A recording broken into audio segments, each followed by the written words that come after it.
हनुमान चालीसा समाप्त हुई है। सबसे जो प्रिय उसका तुलसीदास की गई आकार से नहीं प्रभाव, और उसकी जो सबसे बड़ी बात है इसी के साथ कहना है तो विनम्रता के साथ करिए।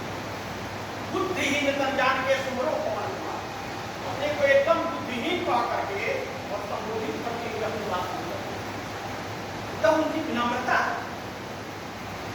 और इसी विनम्रता के कारण तुलसीदास सबसे बड़े लोकनायक बन गए। उनके जमाने में अकबर महान जिसको आप कहते हैं उसका राज, अकबर लोक शासक था, लेकिन गोस्वामी तुलसीदास लोक नायक थे। सबको छोड़ करके, सबको लेकर और सारे लोगों के साथ चलने की, सबका साथ सबका विकास द्वारा नारा दिया जा रहा है, इसके पर्याय बन करके गोस्वामी तुलसीदास, और बक्सर राम की कर्मस्थली भी रही है, भूमि भी रही है, तो बात मैं वहीं से शुरू करता हूँ। राम के जमाने में जो व्यवस्था थी उसका क्षरण त्रेता युग में आ गया, व्यवस्थाएं अव्यवस्था में बदल गई, और तब सबसे बड़े लोकनायक बन करके,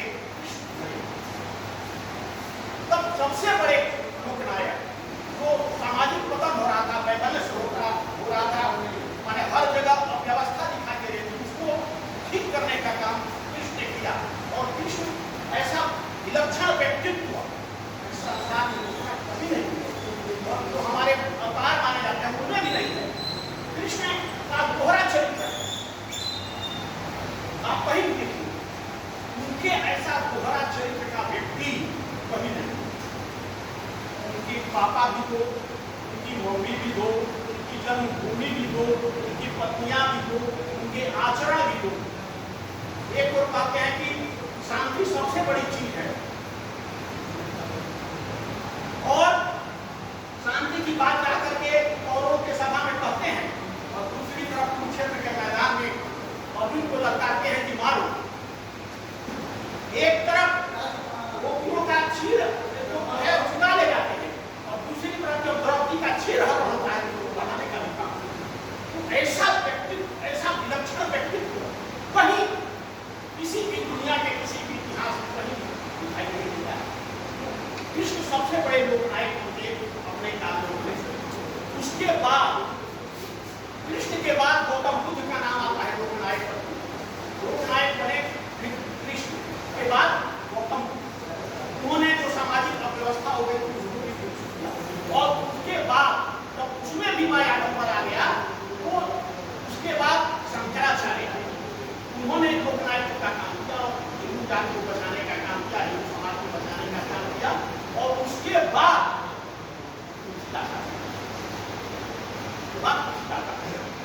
और तुलसीदास लोकनायक तो थे ही, सबसे बड़े राष्ट्रवादी, सबसे बड़े राष्ट्रवादी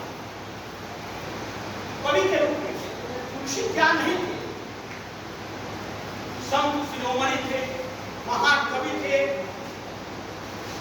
लोकनायक थे, और उन्होंने जो अपने जमाने में किया, देखिए उनके मिथक को देखिए।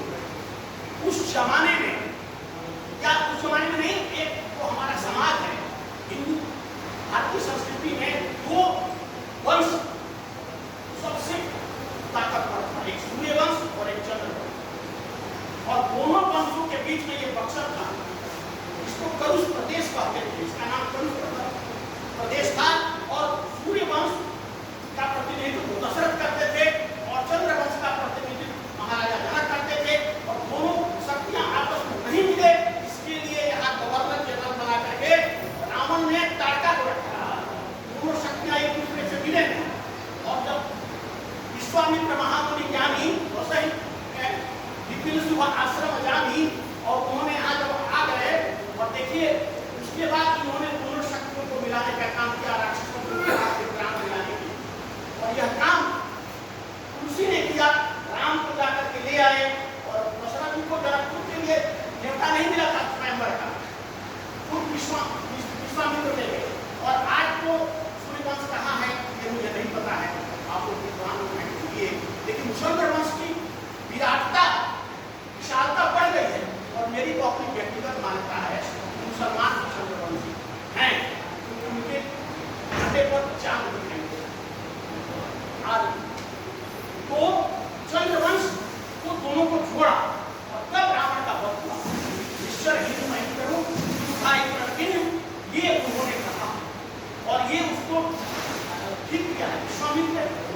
आलसी हो गए थे और धनुष्मान खाना उन्होंने छोड़ दिया था, इसलिए राम का सहारा हो गया। तो तुलसी एक राष्ट्रवादी भी थे, बहुत अच्छे कवि भी थे, लोक नायक भी थे, और तुलसी ने कोई काम सीखा नहीं था, बहुत जिद्दी भी थे। कृष्ण के सामने जब वो जाते हैं तो कहते हैं कि तुम बहुत अच्छा बने हो, वाह क्या मोहक स्वरूप तुमने धारण किया, लेकिन तुलसी का मस्तक कब धरेगा तो अपने हाथ में धनुष बाण, क्योंकि उस जमाने में धनुष बाण की आवश्यकता है। परखियों से त्रस्त था हिंदू समाज, भारत समाज, भारत की संस्कृति, वो तुलसी जिद्दी थी। और एक बात और कि वो गोस्वामी तुलसीदास थे, उन्होंने लंदन चौक वाली भाषा नहीं, उन्होंने एकदम हम ठोक करके कहा कि जास राज प्रिय प्रजाधिकारी सोमरिप अवश्य नरक अधिकारी। अभी देखिए तुलसी बोल रही है बिहार में एनडीए की, बाकी तुम्हें हार गए, तो जनता उचित होगी तो नरक के आग में लाना ही पड़ेगा। ये तुलसी ने उस जमाने में कहा था, आज भी दिखाई देता है। और एक बात और कह करके बात में समाप्त करता हूँ, तुलसी ने धर्म की परिभाषा कर दी, अधर्म की परिभाषा कर दी। उन्होंने साफ साफ कह दिया कि परहि दुश्मनी से धर्म नहीं भाई, पर पीड़ा सब अरे दूसरे को कष्ट देने से ज्यादा कोई पाप नहीं है, और दूसरे को मदद करने से ज्यादा कोई पुण्य नहीं है। इन्हीं सब लोग के साथ है